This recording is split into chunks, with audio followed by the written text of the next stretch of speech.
Well, hello there. um, I want to talk about social anxiety. I wanted to do some rambles about my own experiences with social anxiety, as well as a little bit of comfort at the end, ways to feel better, or tips and tricks, or whatever. I I was really worried about posting my loneliness rambles comfort audio I did recently. It felt kind of emotional and raw and a little bit personal. But I got really good feedback. I got a lot more people listening to that than I thought. And I got some really thoughtful responses of people doing some introspection and thinking about themselves. And I wanted to do that again, but with social anxiety. I know social anxiety isn't as ubiquitous as loneliness. I mean, everyone has felt loneliness at some point in their lives, but not everyone has had social anxiety. At least I hope not. But still, I think I hope that people will still get some enjoyment out of listening to me or just want to listen to me ramble. You don't necessarily have to have social anxiety or be interested in social anxiety to listen. But if you're not interested in that and you don't want to hear me ramble, you should probably listen to something a little funner, more lighthearted. But yeah, I'm gonna jump right in. I guess first, I will explain what social anxiety is to me. I think I will use shyness as a way to describe it. A common misconception is equating shyness and social anxiety. They're very different, but everyone understands shyness, and in a lot of ways, social anxiety is a very extreme form of shyness. It's like a debilitating form of shyness, where shyness is a speed bump into social interactions. Social anxiety is a wall. It's not something you can just get over or think about and cheer yourself up and then put yourself in the mood. It's your mind and your body are like actively sabotaging you in social situations. Your mind will extrapolate like the worst case scenarios and assume that's what other people are thinking about you. And your body will be going crazy. It'll be like a wild animal is attacking you. You're being attacked by a tiger. That's how your body is responding in a lot of social situations. Your adrenaline is pumping, your heart is pounding, you're sweating, you're getting dizzy and fuzzy, you can't concentrate. It's not really your fault. I mean, it's not your fault. You don't control social anxiety. While with shyness, you can. It's like a little hurdle you have to get over. And it can stop you from doing social interactions, but it can also not stop you from doing them, you know? Yeah, so I'm gonna talk about my life now, if that's okay with you. So, pull up a chair, get a blanket, grab a cup of tea, or just keep doing whatever you're doing. So, I was always a very imaginative kid.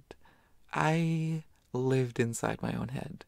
You could lock me in a room for weeks. You could lock the door, throw away the key. I would be fine.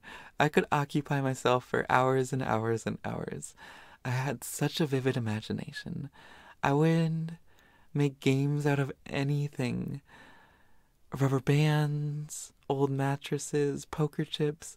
I would make these intricate games. And I was very introverted.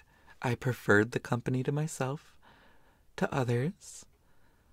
And I was perfectly happy that way. I didn't need people to be happy. I liked being by myself. I liked my imagination.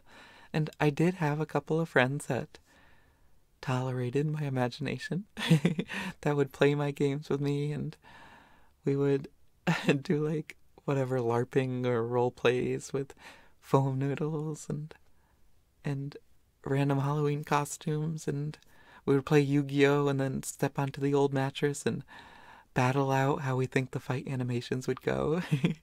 And we had fun.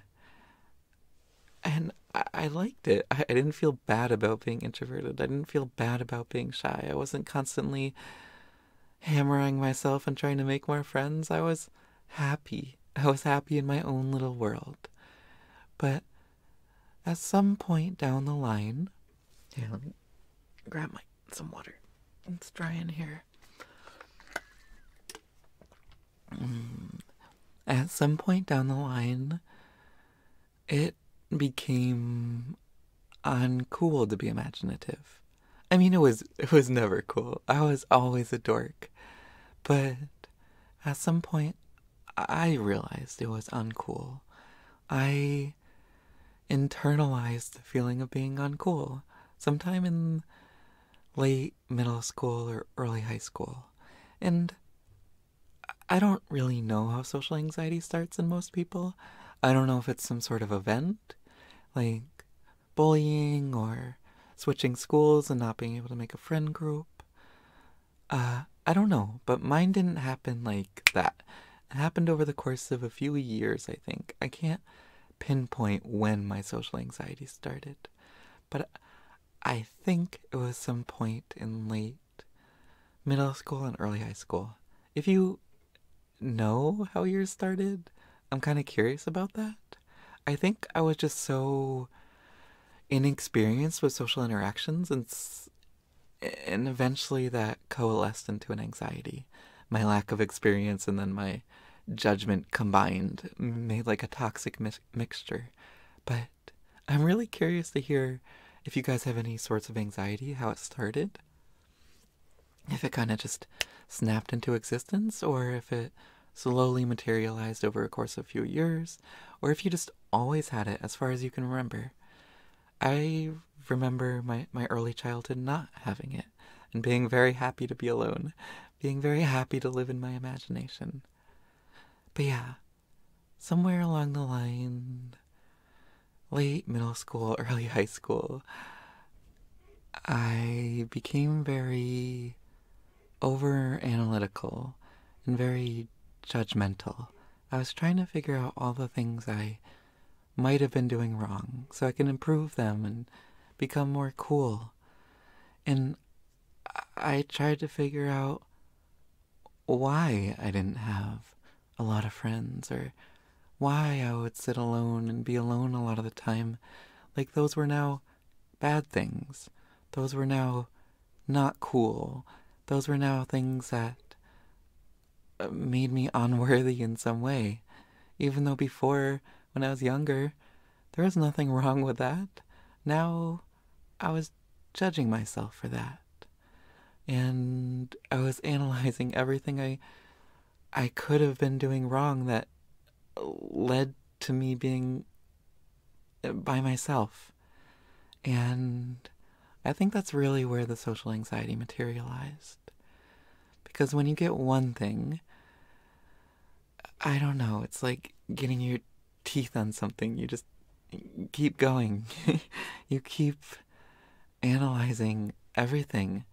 And it stops being about like the macro things, like the big things, and you just start analyzing every little thing you're doing. And when you get into that moment, like, am I walking straight? Am I standing up straight? Am I smiling right? Am I doing something stupid? Did I do something stupid? What if someone thought I was doing something stupid? You get so stuck up in your head, and you have no one to get you out of that space. It becomes this cycle of analyzing and judging. And for me, no one else was judging me. I had a decent friend group in early high school, and no one was being mean to me. It was all coming from me. In fact, people were pretty good to me. People kind of gave me the benefit of the doubt from my shyness and my weirdness. There's something about being shy and weird that some people mistake for being humble in a way. Like, people in high school are so eager to brag and push their confidence to inflate their own confidence, that just being quiet is a way of being humble. And people would kind of assume the best of me in some ways. You know, they would they would kind of compliment me for being quiet and shy. And I had my main friends that I grew up with, the ones that tolerated my imagination, and they were still my main friends in high school. And I had more acquaintancey friends, people that I could have been main friends with if I wanted to, if I opened myself up more, if I went to more social interactions with them. Uh, there was nothing really stopping me from being main friends with them other than just me. Yeah, all in all, my high school experience wasn't too bad. I've seen a lot of social anxiety horror stories. I think for me, I I started to get worried about the cafeteria, eating with people, because that was kind of like a thing where people expected you to be social. I If I didn't have like one of my main friends in my lunch period, I would I would sit with people like a acquaintance friend, like someone not quite a close friend, and then I would sit like 2 seats away from them, and I don't know, I would just eat. No one would really try too hard to include me in a conversation. Then I would leave early and go to the library and do homework or something. But at some point, I started getting too nervous to do that. Like I was too awkward to just join a table and sit 2 seats away. Like, what if they think I'm weird? What if everyone's looking at me? What if they try to include me in conversation and I mess up? So there was a point in high school where I was really worried about going to the cafeteria, really worried about eating in public, and I would try to eat in like the library, even though you're not allowed to eat in the library and everything's supposed to be completely quiet, and you have to be worried about making a mess. I still would try to sneak my lunch in there. And that only worked for a little while because I would get caught. But I would try to eat in the hallway between classes. Yeah, there was a period where I did that. I've heard horror stories where people like eat in the bathroom or just like way too nervous to go to the cafeteria at all. I don't think I was that bad. Mm, Um, yeah, high school wasn't too bad. I think part of the reason why it wasn't too bad was I didn't really have a choice. I had to go to high school. I was kind of forced. And yeah, I mean, with the social anxiety, I would always judge myself so much afterwards. That's always the worst part of social anxiety for me. There's like the panic during the fact, and that's really bad, but it goes by so quickly. And then there's like the forever, the judging afterwards, like just hyper analyzing everything you did, uh, and judging yourself for it. And that's what's really exhausting for me about social anxiety. Is like, yeah, like the post anxiety, the judgmental stuff. Um yeah, I don't want you guys to worry too much about me though. I'm actually quite a bit better now. I had social anxiety really bad in high school and college. I'm not gonna pretend like I didn't have a really hard time, but now I'm better. I mean, I think I'm gonna have social anxiety all my life, and I think this is something I'm always gonna have to deal with, but I can function. I can talk to people. I can't, like, join in the middle of a conversation and start talking, but one on one, I'm quite good with people, and I don't really have that judgmental phase afterwards. I don't really spend so much time focused on everything I've done, and that's really taken a big load off of me. But yeah, I'm gonna talk about college a little bit. I'm like 15 minutes in now. Uh, this will probably be a pretty long audio, but I'll try to wrap it up in like 10 minutes. Yeah, college. So I went to a college like 3 hours away from my hometown, And I lived there. I was there in a dorm. And I didn't know anybody. There was only one person that I knew that came from my high school, and I roomed with him. And I quickly found out that I didn't like him. And that was really hard with social anxiety. The one person I knew and I lived with, I didn't like. So I was kind of forced to get out of my room. Like with social anxiety, it's really easy to hide in your room, but it was one of those dorm rooms with the beds, on opposite walls. And it was just one big room and then a bathroom. There was no space to hide. There was no space to be by myself. So I was forced to get out. And the good thing about college, the good thing about living in college, is that you're there full time. And other people are there full time. And they're as desperate as you to make friends. Even if you're weird and shy and awkward and don't know how to make conversation, people will still be eager to try to meet you and make friends with you. And being forced to get out and people doing a good job talking to me and other people being nervous and awkward, I actually did pretty well my first year of college. I had a friend in on the third floor of my dorm. I lived on the first floor, and I would go up there all the time. I would play on his iPad. I would play Magic the Gathering on his iPad. And his roommate was really into Magic, but I was teaching him Magic. But I drove his roommate crazy because he would try to go to bed at like 10 p.m. and I would still be in the room at 10 p.m. Even with the lights off, I would just be like sitting against the wall playing Magic on my friend's iPad. And I lived in that room a lot of the time because I didn't want to be in my own room. And I met like a small friend group that I really got along well with. And I'm pretty happy with my first year of college. But after that, it went downhill pretty quickly. I don't really know what happened. I think maybe what happened is I had a room I could hide in after the first year, and I was a lot more avoidant.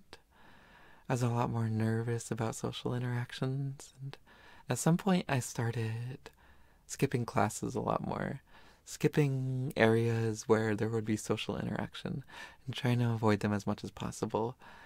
Because once you, it's a weird thing with social anxiety. If you don't have social interaction for like a day or two, it's like you never want to have social interaction again. You're like expecting that people forgot about you or don't know you exist or are going to worry about you or something and you just want to escape all social interaction. So it's like this debilitating cycle that makes you, once you miss something, once you miss class once, you you think you've done something bad and people are going to notice you and you do it more. And like I failed some classes and I passed college. I don't know how I did it, but it was a really hard period of time. A lot of avoidance, a lot of skipping, a lot of this like cycle of like periods of time where I would really self isolate and then I would force myself back into society and I would do a little bit better and then I would get back into this pattern and it was really bad. I really wish I didn't go straight into college from high school because I wasn't really ready. The social anxiety really took a big chunks out of my college life. And I really wish I had delayed college so I could have better spent that time and better have gotten my life back, I guess. Oh, in the fourth year of college, in my final year, that was the worst. I lived in like off-campus housing with oh man, with six people including me. And I moved in there with my friend from the first year, the one who lived on the third floor that I would spend late nights with. And we both lived in like the fourth floor or third floor. There was a basement, a main floor, and upstairs, and then like an attic, a repurposed attic. That's where we were in. And it was kind of cool. It was like slanted roofs, and I didn't have much room, but it was kind of cool. And he lived on the other side of the hallway. But a couple months into the semester, he left. He moved in with his girlfriend, and I occupied the attic space by myself. And the other people that lived in the house were his friends, not people I knew really well. So that was a year that I had a lot of avoidance. I had a lot of hiding in my room. I quickly learned the other people's schedules so I could avoid them as much as possible. I would spend a lot of time in the library with my laptop playing games in like a cubicle. I I did my best to avoid them as much as possible. Just because I was worried about what they would think or something. I don't know. And yeah, that was my last year. And I always look back on my college experience with regret because there were so many opportunities for me to really meet people and really have these valuable social interactions with people. I was just so close. Like, I would join a club and go to the meetings, but just never interact. I would go to all these events of things I really liked with people I really liked and just not really interact. And it feels like I really missed out. But after college was over, I had to take one more course to fill in a course so I could pass and get my diploma. And I took this 2-week Maymester course, and it was incredible. It was everything I wanted my college experience to be. And it was so bittersweet because it was like this group of 10 friends, and I was forced to interact. I was forced to get to know them, and I could be myself. I could be jokey, and they liked me, and we got to do so many fun things together. It was so much fun, but it just really hammered in the fact that I missed out in college. My social anxiety took a lot away from me in college. And right as college ended, my social anxiety was getting better. And I had this incredible time for 2 weeks. And yeah, it just gives me so much nostalgia. So much, I don't know, so much bittersweet memory. Yeah, oh, I rambled on for a while. I wanted to talk about social anxiety in general and give some tips and tricks and stuff. I know this is gonna sound weird, but there is, I think, a good side to social anxiety. Like, something that has made us a lot stronger. I think being trapped in our own heads and trying to figure out how other people are going to react to what we say and what we do, and trying to completely control how people are going to react so they don't think badly about us. I mean, I don't think trying to control people's reactions are healthy, but I think that way of thinking is really beneficial. I think being able to think and be really thoughtful about our responses makes us more empathetic, compassionate, and just better listeners. I know it's hard to believe, but I think people really want to talk to people with social anxiety. There's so much talking past each other in modern conversations. There's not a lot of listening. And if there's one thing that people with social anxiety, I think, do very well is listen and be compassionate and really understand and come across like they really understand. I think, paradoxically, we are actually pretty good at socializing, pretty good at communicating. all of our self-criticism and analysis has really shaped the way we talk and interact. And I think it's kind of nice to look at that in a positive light.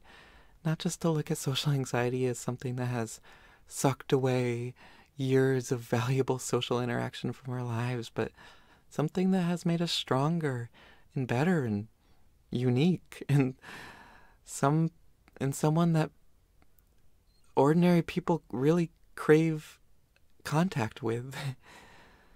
Yeah.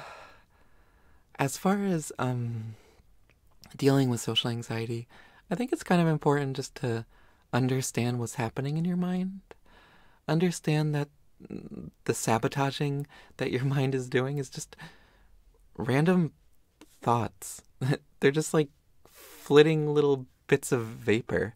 There's nothing factual about them just because they come out of your head. There's nothing meaningful about them just because they come out of your head. Just understand that they're random thoughts. You don't have to give them any influence over you. Yeah, I think it's important to understand what's happening in your head, but also to try not to get too trapped in your own head, if that makes sense. I think it's important to focus on other people. And I think that's something that people with social anxiety, when they get out of their own head, are very good at. And one of the easiest ways to phone in just an easy conversation with someone is just to ask questions about them, to listen to them. You don't have to make it about you at all. You could just completely focus on them, and they're probably going to really enjoy it. Being asked questions and listened to for a change. Just get out of your own head. Focus on them. Pick up on their mannerisms. Focus on them. Don't focus on yourself so much. And that's going to make you a better conversationalist and more desirable to be around. Yeah. I think that's a nice little takeaway for people with social anxiety, is that people really like having you around, or they would really like having you around. Your company is extremely valuable and refreshing, and I know we do everything we can to avoid social interaction, but I don't know. Maybe try flipping the script a little bit. Instead of being like, nobody would ever want to talk to me, be like, hey, I would be really nice and refreshing to talk to. People are going to get a lot out of me. I'm going to be listening to them and talking to them. They're going to love it. I think that's a nice little takeaway. Oh, okay. 28 minutes. Yeah, that's probably a good spot to end. Yeah, thank you for listening. This was very personal, and I'm very impressed if you made it this far, and really thankful for you listening. I'm really interested to hear some comments from you guys that have social anxiety, or just anything. I don't know. I really like feedback. I do these audios because, I mean, I like helping people, but really, mostly what I do it for is the feedback. I like hearing from you guys. I like interacting with you guys. I just like knowing what you think. So, yeah, tell me what you think. Hope you're having a good day. How should I end this?